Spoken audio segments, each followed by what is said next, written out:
Maria grabs a bag of Doritos. Same shelf, same price tag. Something feels off. She can't say what exactly.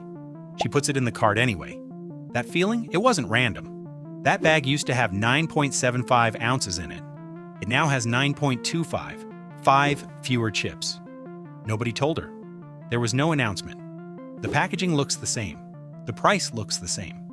The only thing that changed is how much she got. And honestly, I had to look at this twice. Frito-Lay confirmed the reduction openly. A spokesperson said, "We took just a little bit out of the bag so we can give you the same price." That's kind of remarkable. They said it out loud, 5 fewer chips. And we mostly just kept buying chips. Across the entire US market, 5 fewer chips per bag adds up to millions of dollars worth of chips that just quietly stopped existing. Same price, less product, no headlines. In 2024, 3 out of 4 Americans reported noticing products getting smaller. 3 out of 4. So this isn't a niche complaint. This is basically everyone standing in a grocery aisle with that same vague feeling Maria had. Something's wrong, but I can't prove it. The feeling has a name: shrinkflation. And before you connect it to inflation and call it a day, there's something about the timeline that doesn't quite fit. Art Buchwald wrote about this in 1969. A humorist, not an economist, not a regulator, a humorist noticed it first. I find that oddly fitting. He called it packaged inflation. The 1970s made it worse. 2008 made it worse, again. Every time costs go up, the same playbook comes out. It's not a reaction, it's a strategy. And this is the part nobody really talks about. You notice a price increase immediately. $4.99 to $5.49. You feel it. But 9.75 ounces to 9.25? Your brain has no reference. You don't memorize chip weights. Nobody does. Researchers confirmed it. Consumers are measurably less sensitive to changes in size than to changes in price.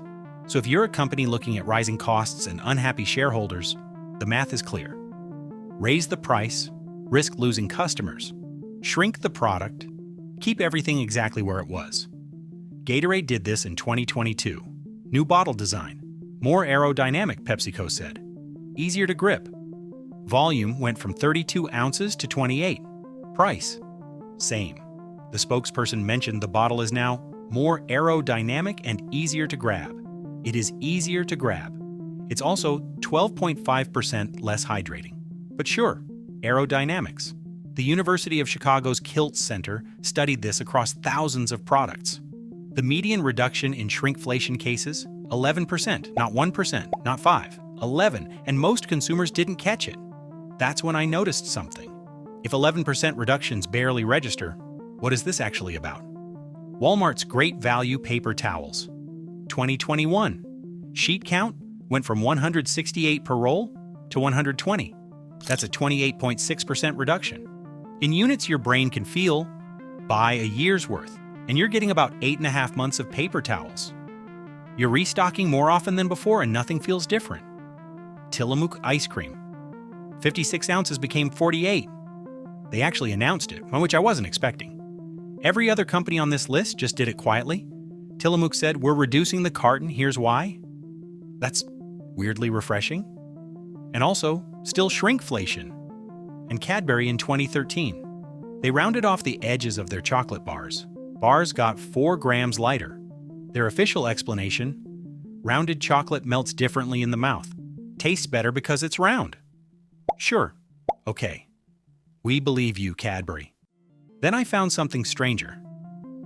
The U.S. Bureau of Labor Statistics, the agency that officially tracks inflation, monitors product size changes carefully. Their finding on the annual impact of shrinkflation on measured inflation? 0.01%. I read that number 3 times because I thought I was misreading it. 1/100th of 1%. 75% of Americans felt it in 2024. The official measurement? Basically 0. Those two numbers don't belong in the same story. And yet, in the grocery aisle, Maria's bag got lighter. On a government spreadsheet, prices were stable. The system measured something, just not what she experienced. The math is pretty simple. A company that raises prices by 10% makes news, faces angry customers. Maybe a government inquiry. A company that quietly reduces the product by 11% has a strong quarter. Some countries got tired of waiting. France moved first. July 1st, 2024. New requirement.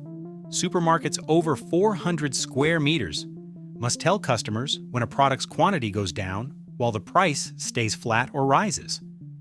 2 months of visible disclosure. France's Minister of Economy called shrinkflation, a scam that erodes consumer trust. Romania followed in October 2024, Hungary in February, South Korea, January 2025. Italy went further than anyone, mandatory label on every individual affected product. Then in March 2025, the European Commission opened infringement proceedings, not against the companies doing the shrinking, against Italy for trying to label it. I genuinely did not see that coming when I started researching this. The Commission said the requirement was disproportionate. So Europe is watching, several countries are acting, and the EU's position is that Italy went too far protecting its consumers. At this point, I expected the story to end. It didn't. The US proposed the Shrinkflation Prevention Act in 2024. Biden mentioned it in the State of the Union. It hasn't passed. I'll just leave that there. This is where things changed for me, because I kept expecting to find a villain, a room somewhere with executives laughing. The more I looked, the less I found that. What I found instead was simpler. And honestly, simpler is more unsettling. Once companies realized that most people genuinely wouldn't notice a 5% or 11% reduction, why would they stop? There's no law against it in most places. The official inflation numbers barely capture it. Consumers keep buying the same products. Follow the incentive. The downside is small. The math writes itself. The whole system runs on one thing: the gap between what you pay attention to and what actually changes. Price goes up, you notice. Package gets lighter, you don't. That gap was studied, measured, quietly optimized across decades, not because companies are evil, because the incentive was there and nobody stopped them. Maria is back. Same aisle.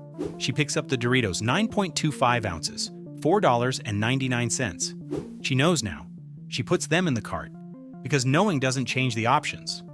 They didn't just shrink the product, they shrank the choices. The system worked, just not for you. Not a bug, a feature. Works as intended.